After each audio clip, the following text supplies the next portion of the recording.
D'Abidjan, il faut parcourir 125 km pour atteindre Tiassalé, chef-lieu de département dans la région de l'Agnébi-Tiassa. Avec 169 000 habitants dans une coloration cosmopolite, ce département regorge de nombreux atouts économiques et industriels, à vocation agricole, agro-industrielle et exploitation forestière. Cependant, freiné par diverses crises mettant en mal la cohésion sociale, cadres, autorités traditionnelles et municipales sont unanimes sur le fait qu'il faut changer de fusil d'épaule. Nous faisons en sorte que les communautés s'entendent. Nous faisons en sorte que tous ceux qui vivent sur les terres de Tiassalé participent de façon effective et harmonieusement au développement de Tiassalé. Nous pouvons être un levier de développement et aussi de gestion de crise. Nous nous inscrivons dans ce schéma.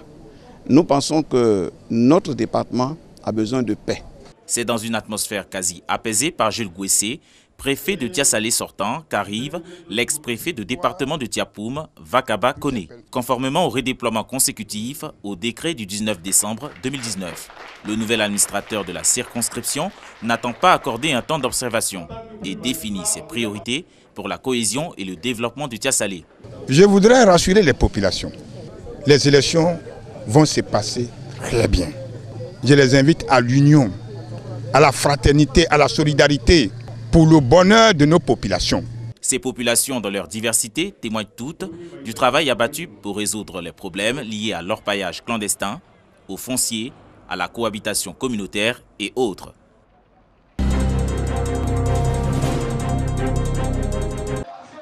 Personne n'a voulu se faire compter ce moment. La population est sortie massivement à l'école primaire du village de Biéguié, sous-préfecture de Bogué, dans le département de Daloa, région du Haut-Sassandra. Une école entièrement rénovée par la coopérative agricole FOPCC est inaugurée. Objectif, permettre aux élèves et enseignants d'évoluer dans de meilleures conditions de travail. C'est dans les obligations de la coopérative de rendre service à ses membres. Donc nous ne faisons que faire notre travail. La prochaine étape, nous allons mettre accent sur les femmes, créer des AGR, activités génératrices de revenus, pour nos mamans afin de prendre soin de leurs enfants. Pour être conforme à cette vision, des kits scolaires sont offerts aux meilleurs élèves et un ordinateur de bureau au directeur de l'établissement. Le tout d'une valeur d'1 310 000 francs CFA. Je souhaiterais que désormais tous les producteurs de café cacao aient une pièce. Et cette pièce, c'est la carte d'identité qui va démarquer le producteur et le faux producteur. La coopérative agricole FOPCC œuvre pour la scolarisation de tous les enfants de la localité et sensibilise les producteurs de café cacao sur les bienfaits du recensement initié par l'État de Côte d'Ivoire.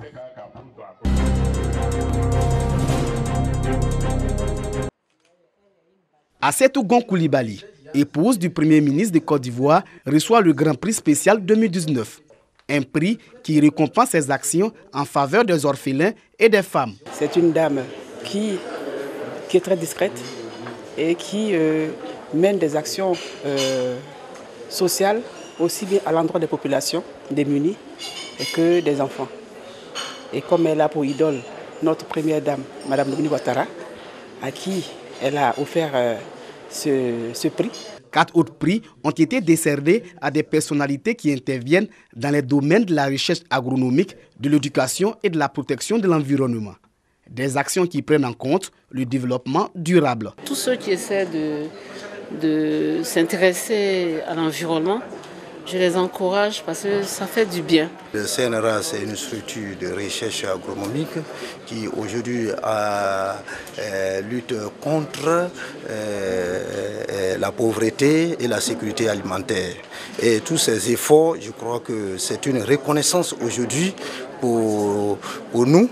Ces prix sont l'actif d'une organisation panafricaine qui œuvre pour la promotion du développement durable. Pour nous, il y a des valeurs ici qu'il faut mettre en lumière pour que l'Afrique puisse se développer.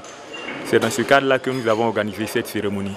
Et aussi, nous avons fait le choix de Yamoussoukro, terre natale du président Félix Houphouët-Boigny, pour montrer que sa vision de partage, de solidarité pour bâtir une Côte d'Ivoire meilleure est toujours d'actualité. Après Yamoussoukro, cette organisation panafricaine sera en juin prochain à Bamako. Au Mali, D'autres acteurs du développement durable seront récompensés.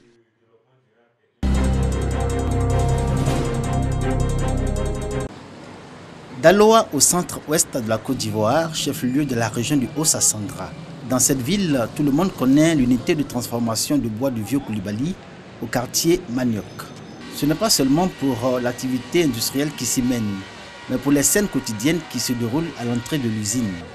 Tous les jours de la semaine, sauf le dimanche, de la bouillie de mil est servie aux enfants du quartier sans exclusive, dès 16 h. Et c'est toujours avec le même bonheur qu'ils profitent de cet instant goûter offert par le Vieux Koulibaly gracieusement. C'est ainsi depuis plusieurs années, selon les habitants du quartier Manioc, qui connaissent bien l'initiateur de ces goûters quotidiens. L'heure arrive net, tous les enfants se mobilisent, ils viennent attendre. Souvent ils arrivent à voir la femme qui arrive avec les bagarres, mais tout le monde est ravitaillé. Mais souvent il y a le reste, les grandes personnes peuvent se ravitailler sans problème. Souvent de passage, je prends, je bois. Nous sommes 5 femmes à préparer le baka. Chacune prépare 6 jours dans la semaine et on se relaie. Nous prions Dieu pour M. Koulibaly qui se montre très charitable. Mes meilleurs amis, ce sont des enfants. Il y a des jours même, ils préparent aussi du riz, voilà, pour vraiment partager à ses enfants. Au premier moment de ce service gratuit de bouillie de mil, nombreux habitants du quartier Manioc observaient de la prudence.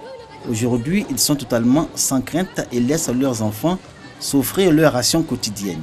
Encore qu'ils sont eux-mêmes touchés par la générosité du Vieux Koulibaly. Dans ce quartier où l'eau potable n'était pas accessible à tous, il existe désormais 3 forages mis gracieusement à la disposition des populations et où elles peuvent se ravitailler à satiété pour répondre à leurs besoins en eau potable. Certains habitants d'autres quartiers de Daloa, face à la difficulté d'accès à l'eau potable dans cette localité, ont sollicité l'intervention du donateur des forages du quartier Manioc. Ainsi, les quartiers abattoirs 2 et garage sont aujourd'hui dotés chacun d'un forage. Ce sont des habitants à pied, à moto, dans des charrettes ou des brouettes qui viennent se servir aux fontaines de ces quartiers. Tout le monde n'a pas l'argent pour tirer au robinet à la maison, donc ils ont donné l'eau gratuite. Si tu n'as pas pompe à la maison, pour venir puiser. Même ceux qui ont pompe aussi, ils viennent puiser. Qu'ils ont les autres quartiers pour venir puiser aussi. Il a construit une mosquée, il y a de l'eau hydrologique là-bas, uniquement pour la population. Ce n'est pas payant, tout le quartier se mobilise, viennent prendre l'eau comme ils veulent pour aller se ravitailler en famille. Dans le quartier Manioc, la question de l'accès à l'eau potable n'est plus un souci pour les populations. Ce sont des parents heureux autant que les enfants et le Vieux Koulibaly même qui donne une belle leçon de solidarité, de partage et d'amour.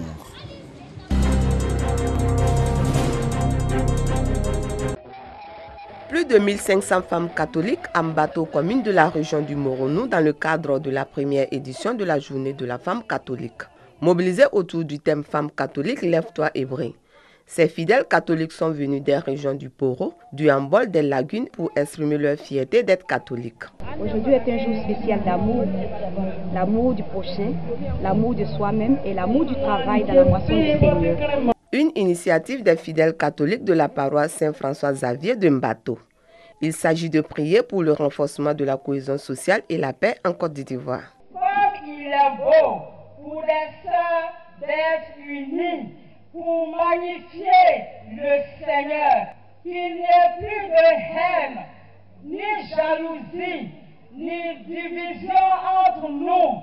Le Seigneur nous dit par son apôtre Paul, ayez les mêmes dispositions, le même amour, les mêmes sentiments, recherchez l'unité. Philippiens chapitre 2, verset 2. Que le nom du Seigneur soit béni pour cette belle initiative. Une messe d'action de grâce célébrée pour exprimer la gratitude des fidèles au Seigneur pour ses bienfaits a mis fin à la journée de la femme catholique en bateau.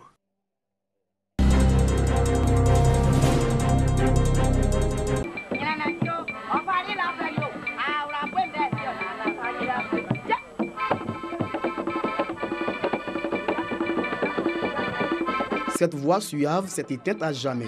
Ala Thérèse est décédée à l'hôpital de Djekanou des suites d'une courte maladie. Elle a commencé par dire qu'elle avait mal à la hanche et la douleur remontait dans le cou et à sa mâchoire aussi qui devenait raide. Et comme le mal persistait, Ses enfants ont décidé comme ça de l'envoyer chez son docteur qui est à Djekano.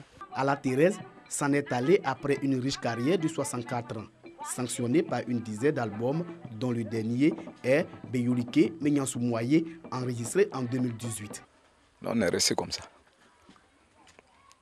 Si ce n'est pas les morceaux qu'on a fait, peut-être c'est à la radio qu'on va écouter, c'est tout. Accordéon, là, nous, on ne connaît pas. En décembre dernier, Ala Thérèse a vu ses mérites récompensés par le président de la République Alassane Ouattara.